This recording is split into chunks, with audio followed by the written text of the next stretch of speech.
Hello friends, and welcome to the video. So let's talk about fear today. Now, so I feel fear. It's proof that I'm not enlightened. I'll tell you something I'm afraid of. I'm afraid of what will happen in 10 years when nobody needs an English teacher. It's going to be terrible. What am I going to do when I'm too old to retrain and oh dear.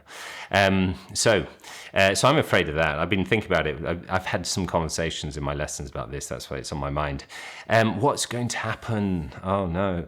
And how awful that here I am making YouTube videos about non-duality because it's something that interests me and I'm supposed to be living in the present and I'm worried about the future. That's how unenlightened I am.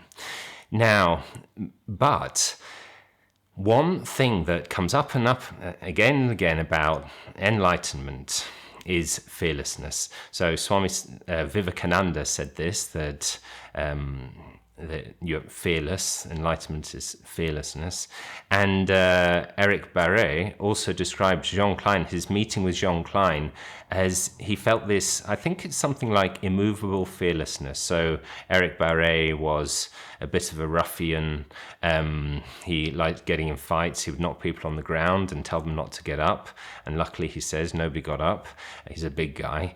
And when he met Jean Klein, he expected to be able to do the same tricks, but he felt that Jean Klein was untouchable. There was something about Jean Klein that he says, and I know it's a horrible thing, but he said he could kill his family and Jean Klein would not be touched. And so that kind of gives a bad impression of Jean Klein, that maybe he's cold, but I don't think that's the point. The point is being beyond fear. Now, so how does Jean Klein approach fear? Now, luckily, we have a video on YouTube where he actually talks about this. There seems to be very few videos of Jean Klein talking in English anyway. And in this one, you can find it. It's a much better description than I'm going to give. It's on the video. It's called Jean Klein Dialogues number 1 from 1987. And it's at minute 42, if you want to hear it. So somebody asks Jean Klein, I have, when I'm afraid, fear causes me to cause a reaction in the biological survival, and so attachment to the body. So the person's not really saying how to get rid of fear, but they're saying that fear is a problem, not because it's uncomfortable, but more because it reinforces the idea that they're the body and protection of the body, this biological survival of the body. And that, of course, in this non-duality, we're supposed to realize that we're not the body, not the mind. So it kind of gets in the way. Now, and Jean Klein said that, first of all, fear is a perception. So it's something you feel. But immediately, the mind labels it. And then you have this label of fear. That word fear refers to memory. It doesn't actually refer to the actual experience you're having. It refers to a whole conceptual framework you have, all this memory about fear. And so we're basically mistaking the map for the territory. We're very afraid of the map, but we're actually ignoring what's actually here. So he says that because the fear, the word fear, the concept fear, doesn't actually point to the feeling itself, but is actually memory, we can, as a teaching method, he says, put aside the concept and just deal with the feeling itself, which is in the body. So first, you observe what's happening, your reactions, what you're doing with all this. And we see that we try to escape the fear. We try to refuse the fear and we try to change it. We try everything we can to not have that fear. But if you accept it, and not accept it psychologically, but accept it so that you can study it better, so that you can know it better. So you accept it in that sense, then you can start to see that it and you let fear be fear, you see it becomes its energy, and this energy dissolves in you. So all the way that you fight the fear, you try to push away the fear, hide from the fear, ignore the fear, all of this is putting more fuel on the fire. It's like they say that what you resist resists, what you resist persists. So, and by accepting it, you see it's just energy, and this energy is life.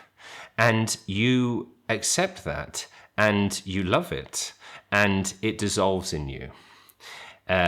You see that you're the witness to the energy, and this energy is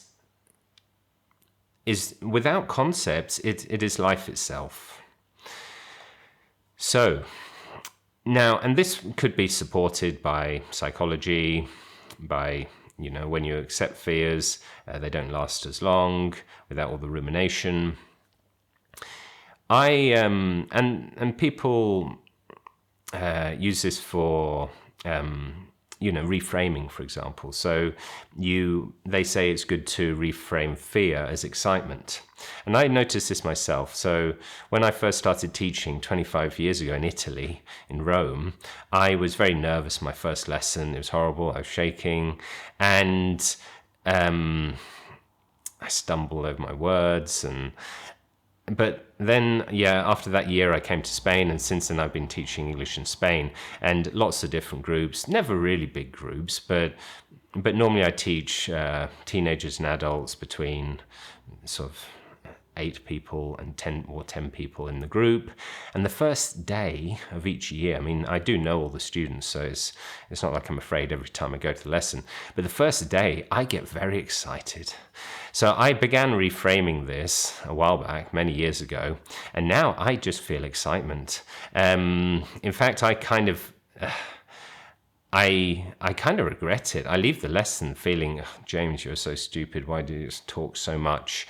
I try to be funny, and yes, and so it's nervousness, but now I just see it as excitement, and it feels like excitement too. I suppose I feel safe, so maybe that's why I know nothing's going to go wrong. But it comes across as excitement. So what can we do? What should I do about this fear of the future? Now, when I was a kid, I used to really like